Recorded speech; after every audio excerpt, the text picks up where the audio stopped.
All right.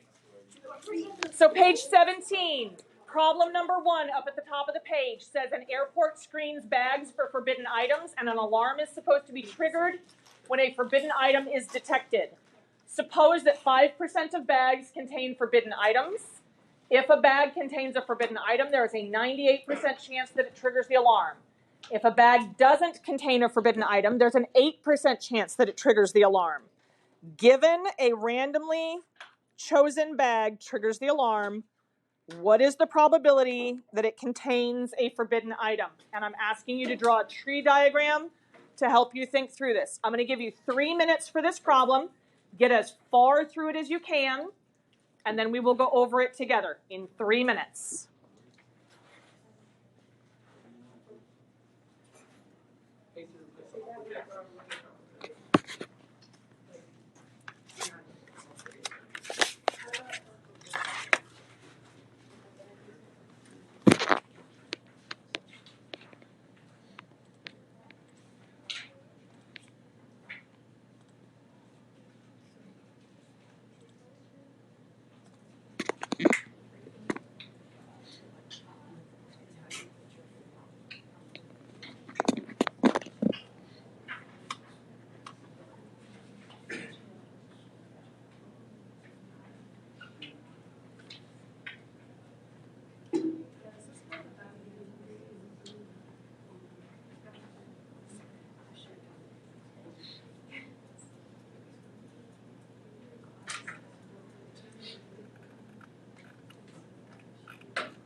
Draw your tree diagram and then use that to try to answer the question.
So when you go to draw this tree, the first set of branches should be for which event? The alarm or the forbidden item? Forbidden item should be your first set of branches. So that should look something like this. I used F instead of writing out forbidden because I didn't have enough room if I wrote the whole word out. 0.05 probability of forbidden, 0.95 probability of forbidden complement or not forbidden. So then the second set of branches is what? Alarm or not alarm.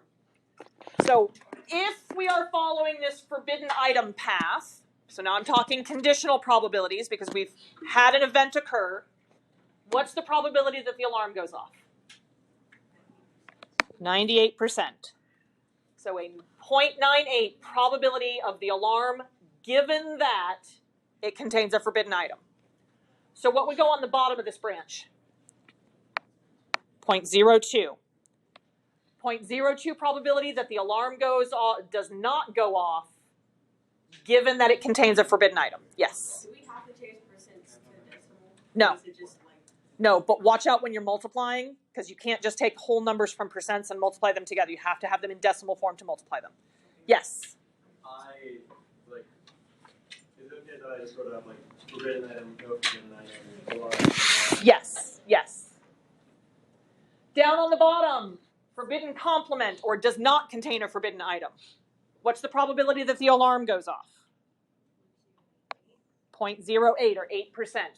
This is the probability of the alarm given that it does not contain a forbidden item.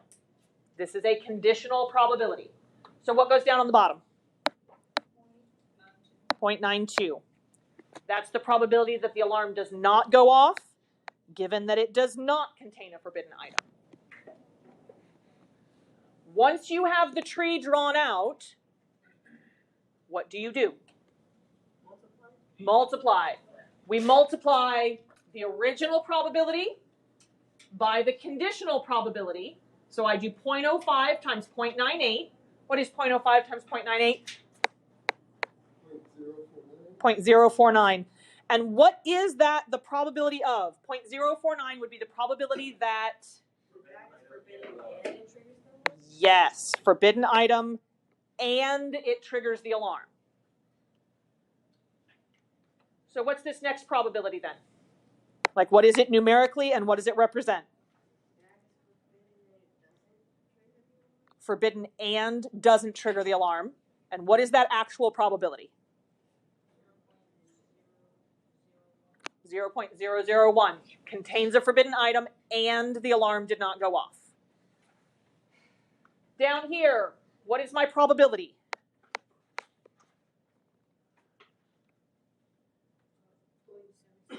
.076. 0.076.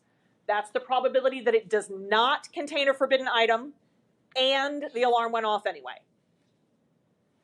And the last probability, 0.874. This is the probability that it does not contain a forbidden item and the alarm is not triggered.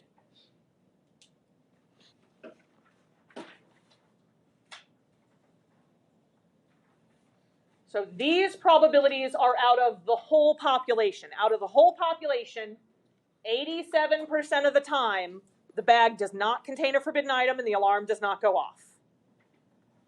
7.6% of the time, the bag does not contain a forbidden item, but the alarm went off anyway. So we've been asked to answer this question that says, given a randomly chosen bag triggers the alarm, what is the probability that contains a forbidden item? So written out symbolically, this is what we're looking for. The probability of a forbidden item given that the alarm goes off.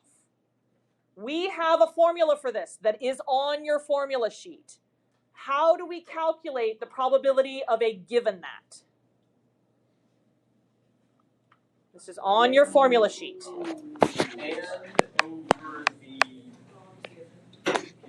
Yes, and over the condition, and over the given. So this is the probability of both events over the probability of just my condition, my alarm going off. What is the probability of forbidden and alarm? 0.049, right up there. What's the probability of just the alarm going off?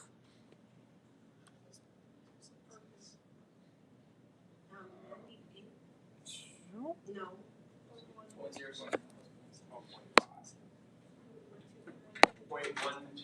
0.125, 12.5%. This outcome has the alarm going off, and this outcome has the alarm going off. These are mutually exclusive, so I can add their probabilities together. So in my numerator, I have 0.049, and in my denominator, I have 0.125. And then I divide those two to get 0.392. So, Real world question. What is this 39.2% representing? Like, explain it to me in plain English. What is this 39.2%?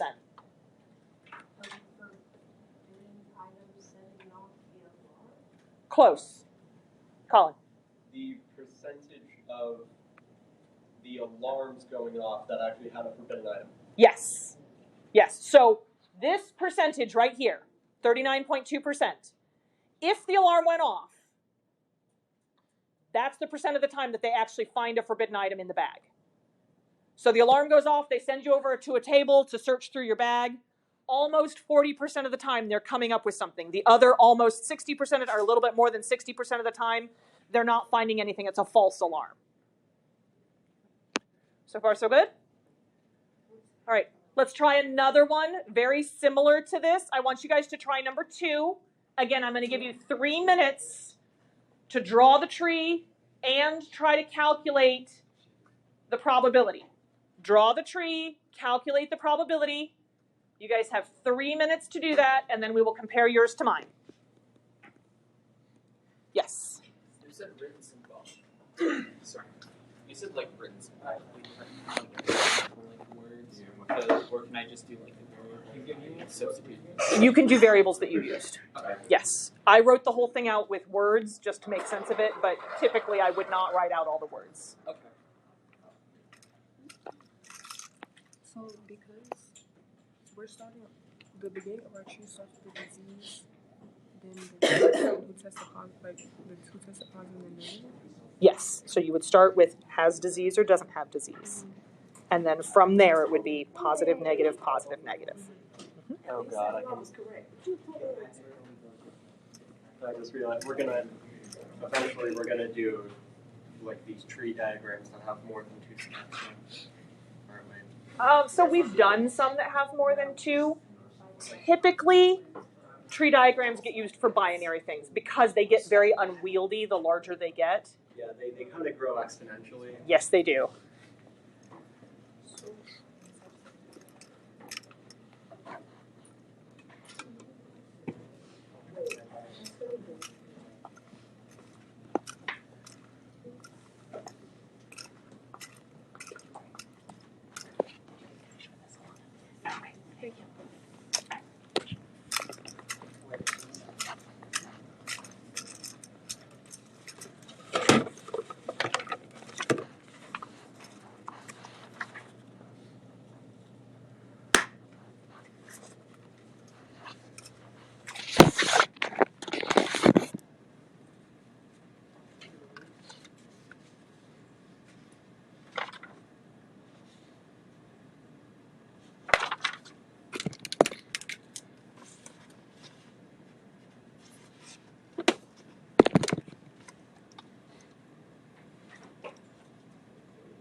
You're welcome.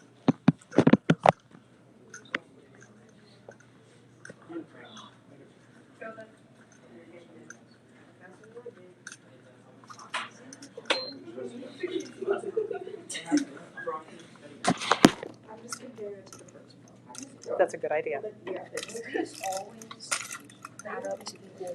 Yes.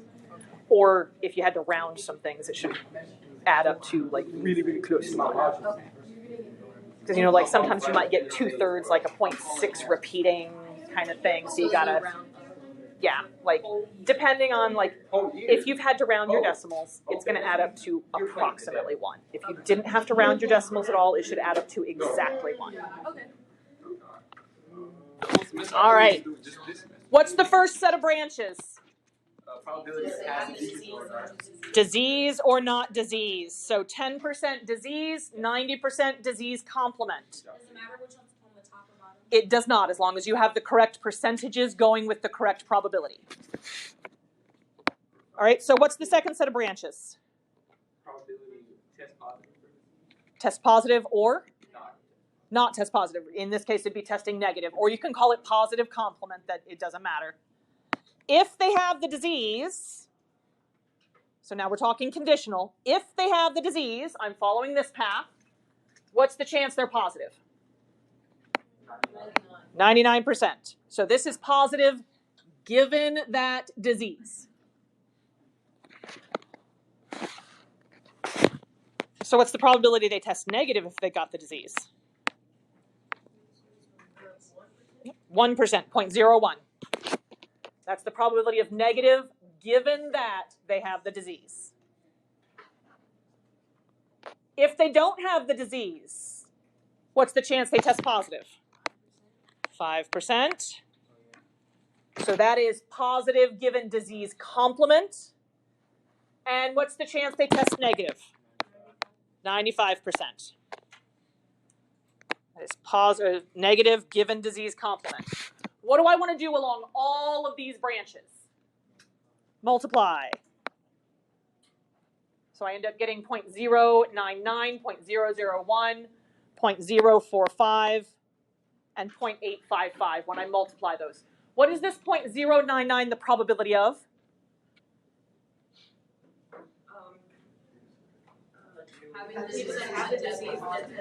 Yes, people that have the disease and test positive. What is this 0.001? Having the disease and testing negative. What is 0.045? That is the chance that they tested positive and don't have the disease. Correct. Tested positive and don't have the disease. What is 0.855? Does not test positive and doesn't have disease. Correct.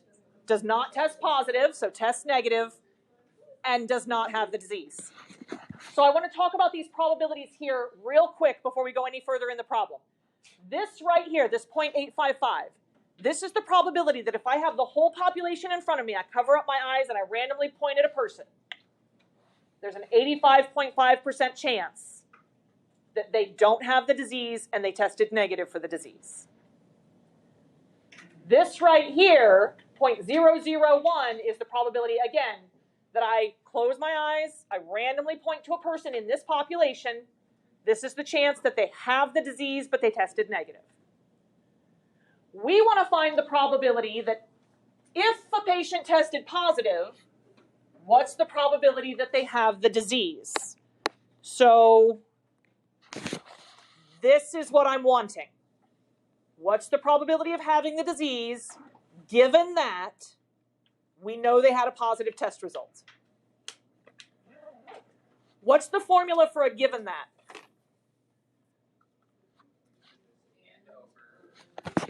And over condition. Yes, and over condition. You get that formula on the formula sheet. It's on the front page. It's up towards the top. You only get 2 useful formulas on this test, and this is one of them. What is disease and positive? 0.099. What's the probability of positive?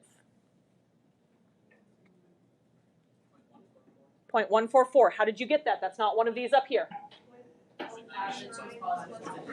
Yes, positive and positive. These are the only 2 outcomes that are positive. They are mutually exclusive, so we can add those together to get the probability of positive. And we can add them together because they can both happen at the same time. No, we add them together because they cannot happen at the same time. If they can happen at the same time, we still add, but then we have to subtract out where both happen. In this case, you can't both have the disease and not have the disease at the same time. So it's one or the other. So we end up with 0.099 over 0.144. And what do we get?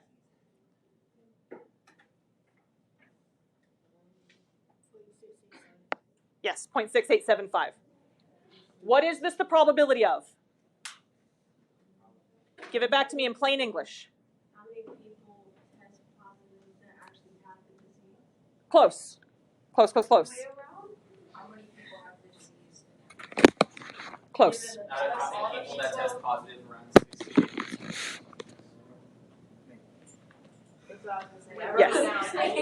Yes.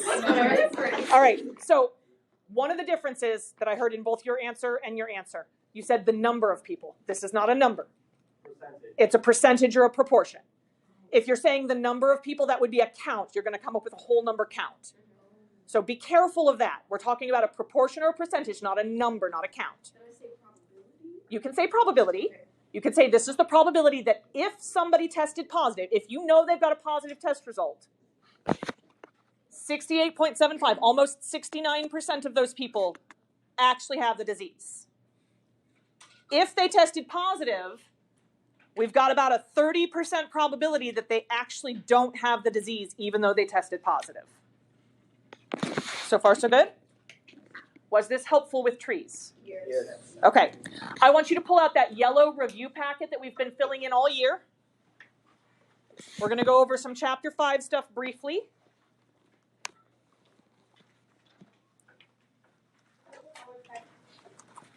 It was yellow. Oh, sorry. I thought you were asking what color it was.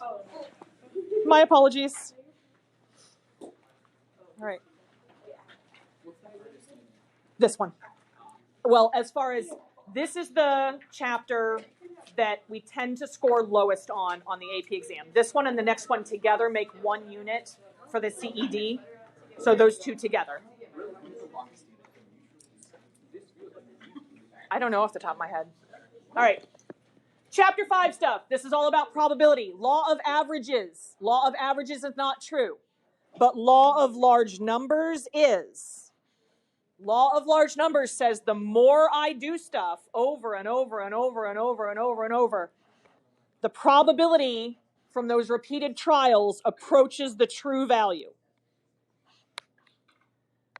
This formula right here is the other one that you get on the formula sheet. This is the general addition formula.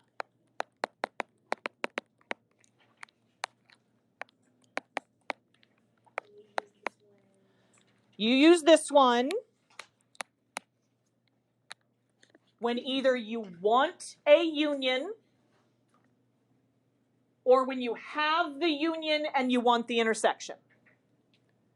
So if you're looking for this, you would use this general addition formula, or if you have this and you want this. Yes, Solomon? Why would you put the law of averages on here if it's not true? Because a lot of people will lean towards that. I just wanted to make a point. This is something this is common sense thinking that is false.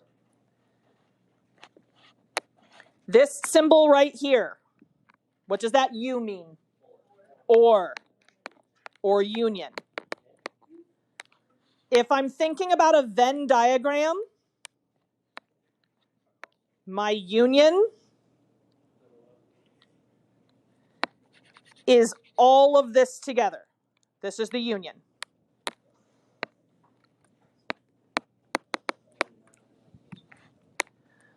What does this symbol right here mean? And. This is the intersection. When you're thinking about a Venn diagram, the intersection is just this overlapping part.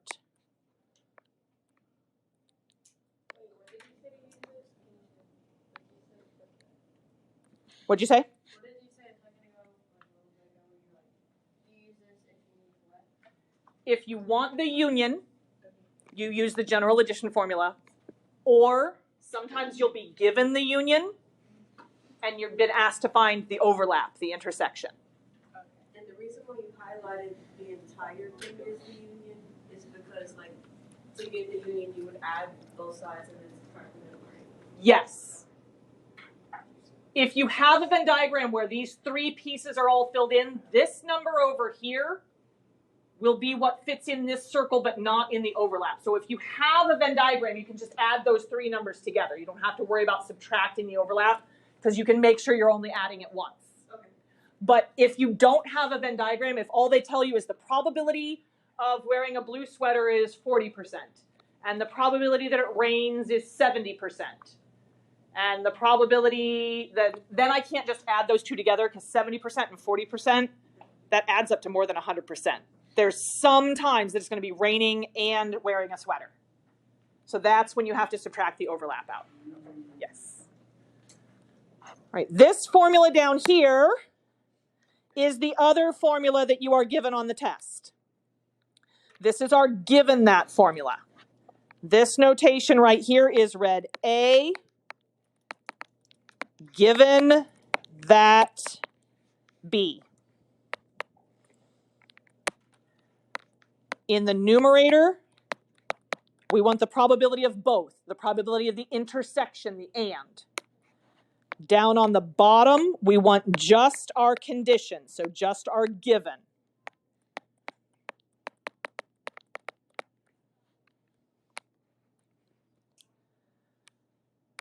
The test for independence. If the probability of A given B is equal to the probability of just A, or is equal to the probability of A given B complement, then the events are independent.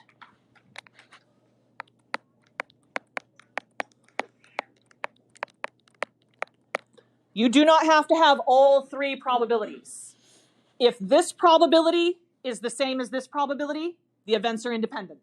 And this one is guaranteed to be the same. If these two probabilities are the same, the events are independent, and this one is guaranteed to be the same. If this one and this one are the same, the events are independent, and this is guaranteed to be the same. So you only need two of the probabilities to compare. What this says right here is that the probability of event A does not change whether or not event B happened or didn't happen. So let me give you kind of a real world example. The probability of wearing a sweater to school and the probability that it rains in Shanghai, China tomorrow. If we know that it rains in Shanghai, does that change the probability of whether or not you wear a sweater? No. If it doesn't rain in Shanghai, does that change the probability of whether or not you wear a sweater? If you don't know about the weather at all in Shanghai, does that change the probability of whether or not you wear a sweater? Those events are independent. So knowing whether or not it's raining on the other side of the world does not change the probability of your event. Those are independent events. If we know that two events are independent, you can find the probability of the intersection, the and, by multiplying the probability of A to the probability of B. Yes? Would the general addition formula also work for and? General addition formula always works, independent or not. This can be really helpful because sometimes they'll tell you the probability of A, the probability of B. They won't tell you this, but they'll tell you that these are independent. So then you can calculate the intersection. Yes. All right. If events are mutually exclusive, that means they cannot both occur at the same time. There is no overlap between these circles. Mutually exclusive events would be something like getting an A on the Chapter 5 test on Friday and getting an F on the Chapter 5 test on Friday.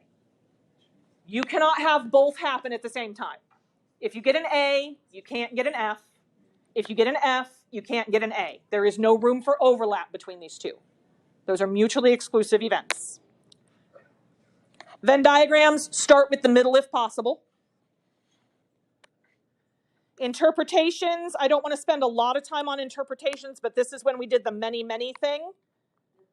This is when you're just interpreting a probability. After many, many, whatever, the proportion of times that the event happened is about whatever.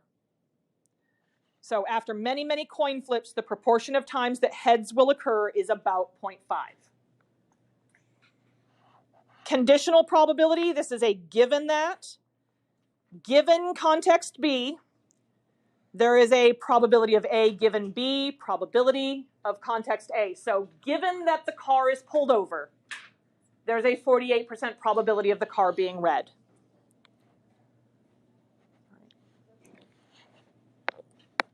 This I want you guys to add to the bottom.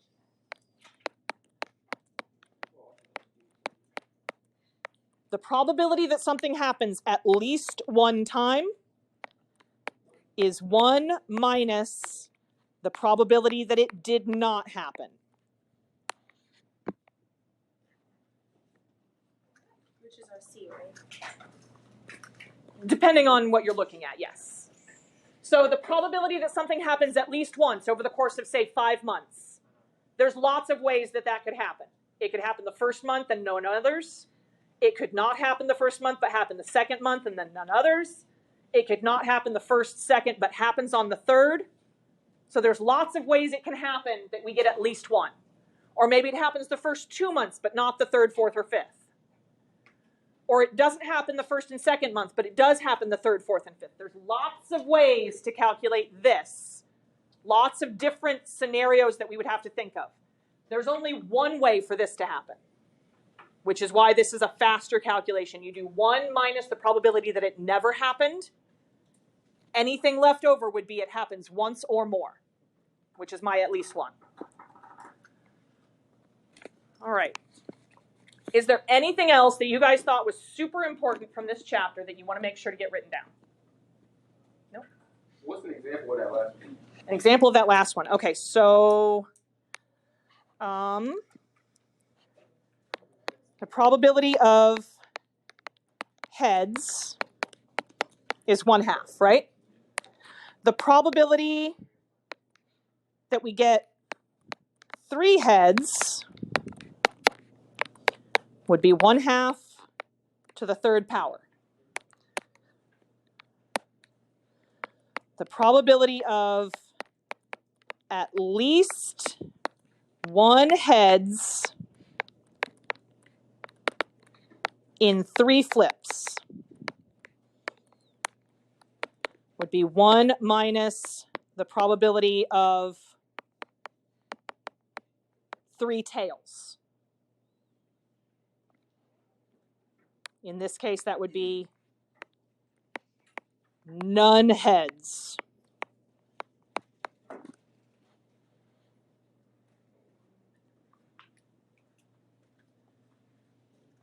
So that would be 1 minus 1/2 to the 3rd, because the probability of getting 3 tails is exactly the same as the probability of getting 3 heads in a row.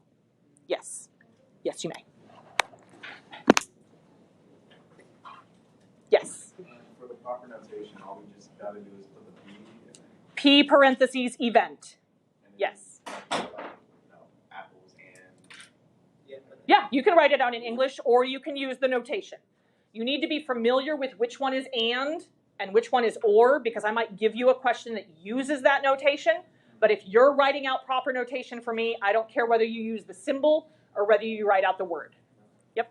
Yes. This may be like a stupid question, but what if the probability is like controlled? Not to 100%, but like. What do you mean? Like a weighted die? Yeah. Like it's not to always land on 4, for instance. 4 is like the negative. 1 is So then you would just use whatever that probability is. So we can still calculate those. Do you guys have any other questions for me? Any other questions? Can you just go back up to the Venn diagram? Yeah, absolutely. You're welcome. Oh yeah, what was the reasoning of you, like, what was the Venn diagram? We just need to start with the middle if possible. Start with the middle if possible, and then you would take this whole circle and subtract out the middle to get this part. You would take this whole circle and subtract out the middle to get this part. So like 5 in the middle and it says 15. Then it'd be 10 and 5 and whatever. Yes, Kobe.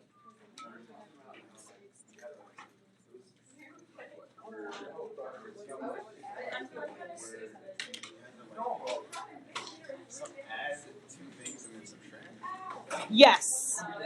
So that's this right here. If there is an overlap if there's an overlap between the two events, if both events can occur at the same time, then you add the probability of the two events together and you subtract out the ones that you double counted because it was part of both.